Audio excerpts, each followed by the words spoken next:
Just as you're about to put a load in, use this all-natural laundry detergent, hit the start button, and switch the gray water valve to plants, and you'll be helping the environment and also reducing your water bill. Now, Phoenix is banning these in public housing units, just like here at Pine Tower Apartments, where people are upset about the ban, but others think it's the right decision made by the city. You can still see the smoke rising from a pile of debris behind me, a country club known to the locals as their favorite hangout spot. Now half of the building is just a pile of burnt bricks just like this, and unforgettable memories to some who called this place home. A new way of transportation of riding bicycles, but this bike has an electric motor in it. All you have to do is lift your feet off the pedals, pull back on this throttle, and you'll be cruising along without even breaking a sweat. People from all around the world come to the Little Rock Marathon for the big medals handed out. This marathon hands out one of the biggest in the nation. This medal here is about 3 pounds and 8.5 inches in diameter. Don, the Maurice Bathhouse opened in 1912. It was a place where people would do physical therapy in a huge pool down in the basement. I'm standing in about 5 inches of water right now, right by the Bartholomew, where the water has risen up to this park right next to me.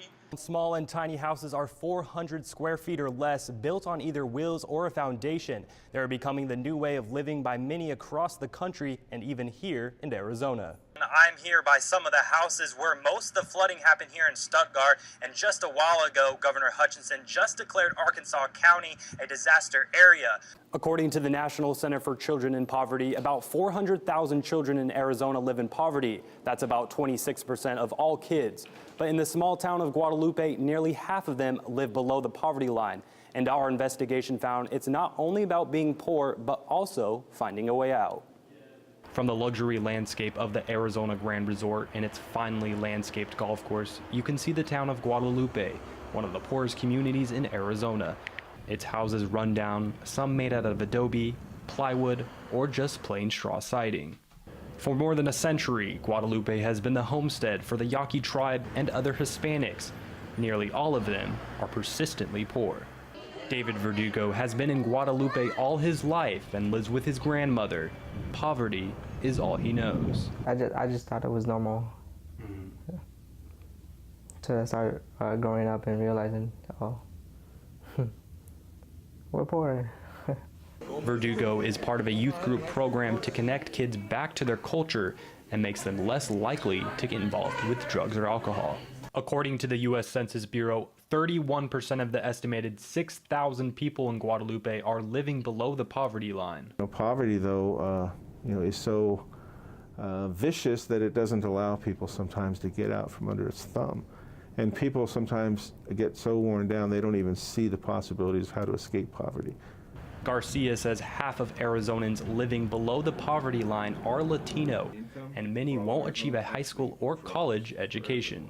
Having a higher education is a difficult challenge here in Guadalupe. 53.9% of the people have a high school education, but only 5.3% have a bachelor's degree or higher. And Arizona is going to drop to a second or third tier state, and it could be on a permanent basis if we don't correct it. Education is the great equalizer when you come out of poverty. Marina Gonzalez started an after-school program because parents wanted educational tutoring. Over half of the kids in Guadalupe will not graduate high school, and our goal is to make sure every kid in our program graduates. She says it's difficult to keep students in school and keep them focused. Education is one big problem. A lot of our kids are below grade level. At Frank Elementary, the only school in the town, nearly 90% of the students qualify for free or reduced lunch, and their first language is Spanish. If they don't close the gap early, by the time they get to high school, they're very frustrated, and they tend to drop out. Anita Soto helps out at a local youth group program, but tells a different story about this isolated community. But you gotta see beyond the dilapidated houses, beyond the little stores. You got to see the in-depth, our heart. Look at our heart. She says the town stays connected through their culture and faith. Guadalupe is blessed, and the definition of blessed is empowered to prosper. Verdugo wants to go to college and become a football player, but caring for his grandmother is his full-time job now. She's everything. She's my inspiration. Verdugo believes one day soon he will leave Guadalupe and start a life of his own. You guys just seem like so happy. I want to be like that, experience that kind of happy. Unemployment and reliance on welfare also creates strain financially in areas like Guadalupe, since the state is hard-pressed to pay for new programs. That's leading some millennials growing up in poverty to look at life differently and the possibility of moving away from places like Guadalupe and getting better jobs. With the investigative team, I'm Sonny Scott, Cronkite News. Toxie turned 10 years old over the weekend. He sent out invitations to his whole class for his birthday party. Sadly, no one showed up, but what happened 2 days later is something he will never forget.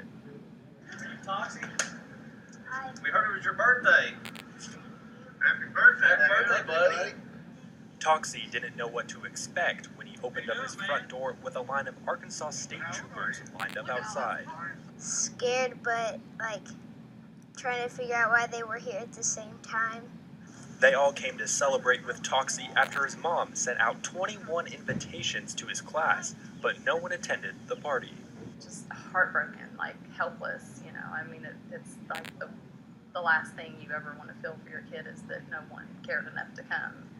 But days after, Toxie got the ultimate surprise birthday party, hanging out with state troopers all day long.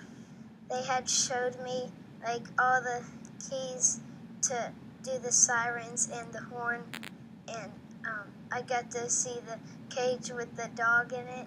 Not only did the troopers let Toxie see the patrol cars, but they brought him a cake, gave him several gifts, and even played a game of basketball. They had just like come to give me all that stuff and like make up their own birthday party for me. The gifts ranged from video games to a Razor scooter. Cried a little bit because I was so happy that they did that for me. Andrews just has one message for parents. Saturday night after I realized like no one was coming, I had made a post on Facebook just saying, you know, kind of an outcry to parents, just, you know, please, if your kids get invited to birthday parties, take them. For Toxie, he will always remember this birthday party for a lifetime. And remembering right, this is like the only birthday that I've had with people coming.